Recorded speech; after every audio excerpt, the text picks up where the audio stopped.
తెలంగాణ ప్రభుత్వం పక్షాన కుల సర్వే నిర్వహించి దానికి సంబంధించిన అంశాలన్నిటిని కూడా మంత్రివర్గ ఉపసంఘం ద్వారా రివ్యూ చేసి తదనంతరం క్యాబినెట్లో పెట్టి క్యాబినెట్ నుండి శాసనసభలో చర్చకు ఉంచి చర్చలో అన్ని పార్టీల అంగీకారంతో ఏకగ్రీవ తీర్మానం చేసుకొని గవర్నర్ గారి ద్వారా రాష్ట్రపతి గారికి పంపినటువంటి అంశాలన్నీ కూడా తెలంగాణ సమాజానికి అందరికీ తెలుసు. ఇది బహిరంగ రహస్యం. ఇక్కడ కొన్ని రాజకీయ పార్టీలు బలహీన వర్గాల మీద మొసలిక నీరు కారుస్తూ తమ ఉనికి కోల్పోతుందనేటువంటి ఆలోచనతోటి అవకాశం తీసుకొని ఈరోజు రాజకీయపరమైన విమర్శలు చేస్తూ ఉన్నారు. నేను అడుగుతా ఉన్నా స్పష్టంగా, కాంగ్రెస్ పార్టీ ప్రభుత్వం పక్షాన మేము చేయాల్సినటువంటి ప్రతి ఒక్క స్టెప్పు, ప్రతి ఒక్క కార్యక్రమాన్ని న్యాయబద్ధంగా, చట్టబద్ధంగా, శాసనబద్ధంగా అన్ని రకాల కార్యక్రమాలు నిర్వహించినాము. తెలంగాణ రాష్ట్రంతో పాటుగా మహారాష్ట్ర కానీ ఇంకా మిగతా కొన్ని రాష్ట్రాల్లో, బీహార్, కర్ణాటక ఇతర రాష్ట్రాల్లో కూడా రిజర్వేషన్లకు సంబంధించిన అంశం వచ్చినప్పుడల్లా ఇందిరా సహాని కేసు, అదేవిధంగా కృష్ణమూర్తి 7 బెంచ్ జడ్జిమెంట్ను ఉదాహరణ చూపెట్టి దేశంలో ఉన్న ప్రతి హైకోర్టు కూడా 50% మించొద్దు అనేటువంటి ఒక బార్డర్ను చూపిస్తున్నటువంటి విషయం బాధ్యత గల ప్రతిపక్షాలకు కూడా తెలుసు.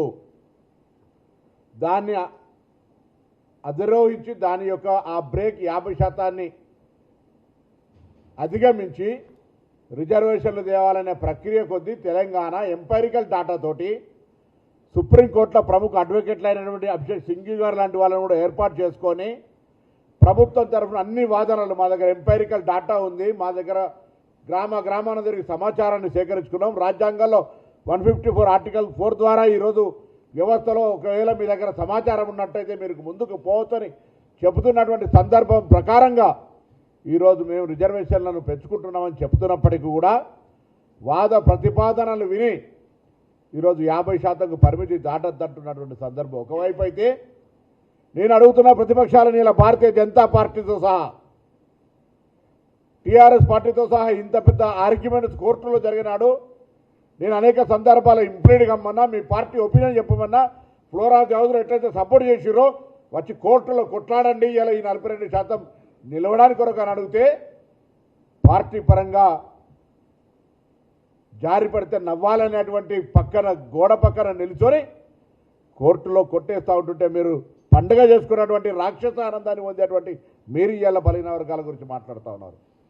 మేము అడుగుతున్న తెలంగాణ ప్రజాపాలన కాంగ్రెస్ ప్రభుత్వం బలహీన వర్గాలకు 42% ఇవ్వడానికి చేయని ప్రయత్నం ఏదైనా ఉంటే ఇవాళ కూడా ఛాలెంజ్ చేస్తా ఉన్నాం. మాకు చూపెట్టండి, మేము చేయడానికి సిద్ధంగా ఉన్నాం.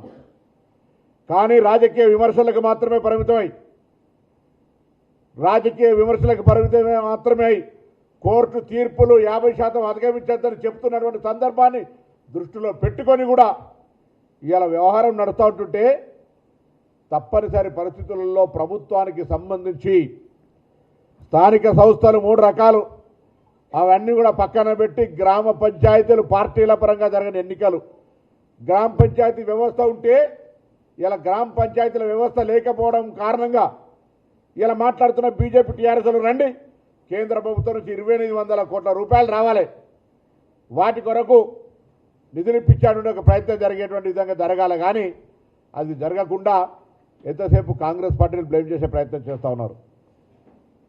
ఒకవైపు నిధులు లేవు, ఎన్నికలను దాదాపు 2 సంవత్సరాలు వాయిదా వేసుకుంటూ వస్తూ ఉన్నాం. కింద క్షేత్రస్థాయిలో ప్రజా సమస్యలు ఉన్నాయి. అందుకే ఎంపీటీసీ, జడ్పీటీసీ ఎన్నికలు 42% తోటి పోవాలి, కోర్టులో ఇంకా వాదనలు నిలిపియాలి, ఇంకా చట్టపరంగా, న్యాయపరంగా, శాస్త్రపరంగా శాసనసభ ద్వారా మా యొక్క పోరాటం కొనసాగుతుందని ఆలోచనతో పోతూ స్థానిక సంస్థలకు సంబంధించినటువంటి విషయాల్లో ఎన్నికలకు పోతుంటే సర్పంచ్లకు ఇలా మాట్లాడుతున్నారు. అసలు వీళ్ళకి చరిత్ర తెలుసా? వాళ్ళ పార్టీలో సామాజిక న్యాయం ఇవ్వాలని